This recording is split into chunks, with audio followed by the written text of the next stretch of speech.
Assalamualaikum semuanya. Perkenalkan, nama saya Janisha Faragarani.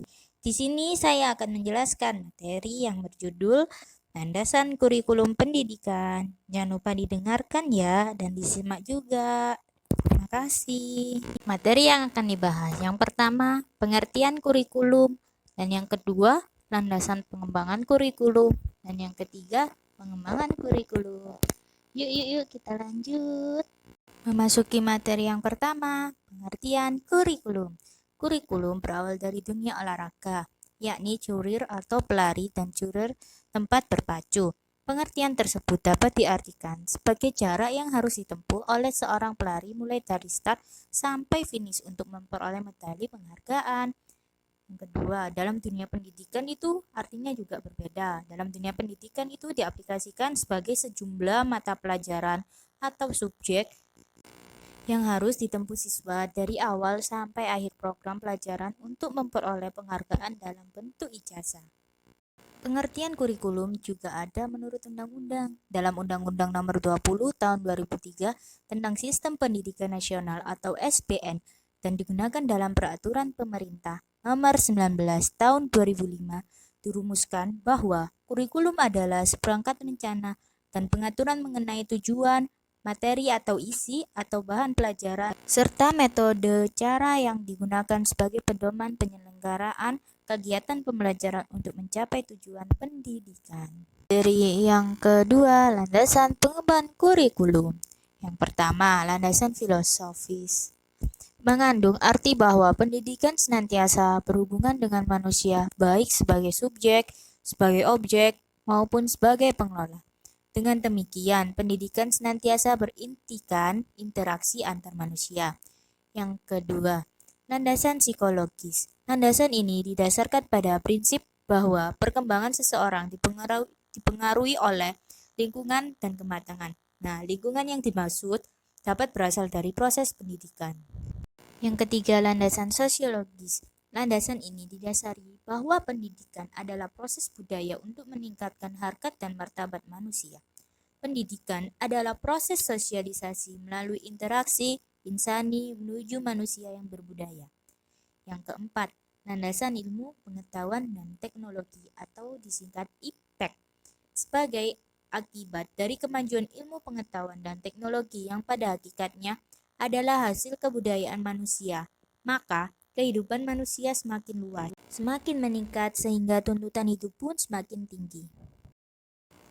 Faktor kebudayaan merupakan bagian yang tak kalah penting dalam pengembangan kurikulum dengan pertimbangan individu lahir tidak berbudaya, baik dalam hal kebiasaan, cita-cita, sikap, pengetahuan, keterampilan, dan sebagainya. Semua itu dapat diperoleh individu melalui interaksi dengan lingkungan budaya, keluarga, masyarakat sekitar, dan sekolah atau lembaga pendidikan. Oleh karena itu, sekolah atau lembaga pendidikan mempunyai tugas untuk memberikan pengalaman kepada para peserta didik dengan salah satu alat yang disebut kurikulum. Materi yang ketiga, pengembangan kurikulum. Perencanaan kurikulum. Perencanaan kurikulum pada dasarnya adalah penyiapan dokumen kurikulum berupa kurikulum dokumen inti, pedoman, dan suplemen yang merupakan paket kurikulum. Dokumen yang dikembangkan didasari atas beberapa analisis, meliputi A. Analisis kebutuhan masyarakat, B. Analisis kebutuhan pengembangan ilmu, pengetahuan, dan nilai-nilai, C. Analisis kebutuhan peserta didik. Pengembangan kurikulum.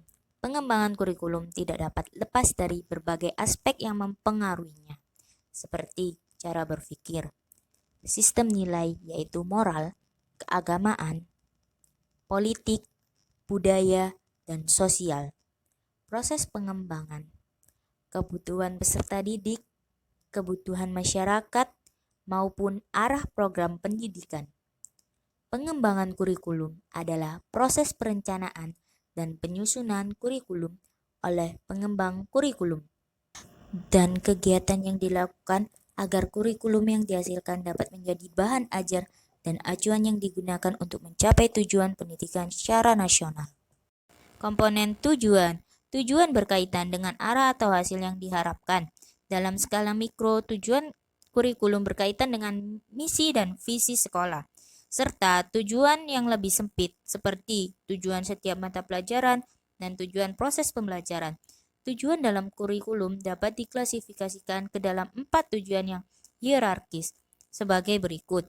A. Tujuan pendidikan nasional. B. Tujuan institusional. C. Tujuan kurikuler. D. Tujuan instruksional atau tujuan pembelajaran. Komponen isi atau materi. Materi atau isi pelajaran merupakan pengalaman yang akan diberikan kepada peserta didik selama mengikuti proses pendidikan atau proses pembelajaran. Komponen metode atau strategi. Strategi dan metode merupakan komponen yang berkaitan dengan implementasi kurikulum. Strategi pembelajaran diartikan sebagai pola dan urutan umum perbuatan guru dengan siswa dalam mewujudkan kegiatan belajar mengajar untuk mencapai tujuan yang telah ditentukan. Komponen evaluasi. Evaluasi kurikulum digunakan untuk melihat seberapa baik tingkat keberhasilan suatu kurikulum dan tindakan apa yang harus dilakukan agar diperoleh hasil sebagaimana tujuan yang telah dirumuskan. Oleh karena itu, evaluasi tidak hanya mengukur keberhasilan atau kegagalan suatu program, akan tetapi ada proses tindakan yang dilakukan sebagai tindak lanjut dari data yang diperoleh. Sebelum saya tutup, ada lagu spesial buat kalian. Silakan didengarkan. Hey kamu, terima kasih telah menjadi kuat. Hey kamu, terima kasih telah menjadi hebat. Kurang lebihnya mohon maaf, terima kasih. Dan jangan lupa selalu bersyukur. Semoga yang mendengarkan materi tersebut sehat selalu dan dilindungi oleh Allah Subhanahu wa taala. Terima kasih. Wassalamualaikum warahmatullahi wabarakatuh.